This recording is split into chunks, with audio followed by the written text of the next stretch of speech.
hello guys welcome to my Manu blog र हामी आज आएका छौँ काठमाडौँमा र काठमाडौँ हामी भैरवदेखि काठमाडौँ आउँदा काठमाडौँको वेदर यस्तो दामी छ होइन यस्तो दामी छ जाडो पनि छ हामी गर्मीबाट आएको यस्तो मिठो जाडो र हामी बसेको होटेल काठमाडौँको बानेश्वरमा इन्द्रेडी स्विट्स तर स्विट्स भन्दा पनि मिठो चाहिँ यहाँको रुम छ र रुम सुभान्सु भाइ के छ रुम कस्तो लाग्यो रुम त दामी दामी दामी दाजुभाइ अटिन्छ नि यो बेडमा दाजुभाइ हैन बीचमा र हाम्रो रुम रहेको छ यस्तो दामी छ होइन गाइस यस्तो दामी छ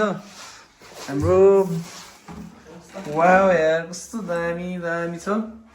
गाइस होइन यतिको चाहिँ हुनुपर्छ होटल भनेपछि यतिको हुनुपर्छ मेरो भाइ पढ्न सुरु गर्यो कि यो खाना अर्डर गर्न सुरु गर्यो यहाँ साइडमा टक्क बस्यो पढ्यो र हामी चाहिँ हाम्रो टोटल काठमाडौँको बसाइ 2 दिन हुन्छ र हामी 2 दिनमा चाहिँ विशेष कामको लागि त आएको नि विशेष कामहरू हामीले गर्छौँ यहाँबाट पछाडि के रहेछ यहाँबाट पछाडि बाहिर दामी छ ओ माई गड ल हेर्न सक्नुहुन्छ होइन काठमाडौँको भ्यू ऊ त्यहाँ तल गाइजहरू के त्यहाँ छ होइन यहाँबाट त राम्रो भ्यू छ दामी छ ल गाइज है यतिकोमा चाहिँ आउनु पर्यो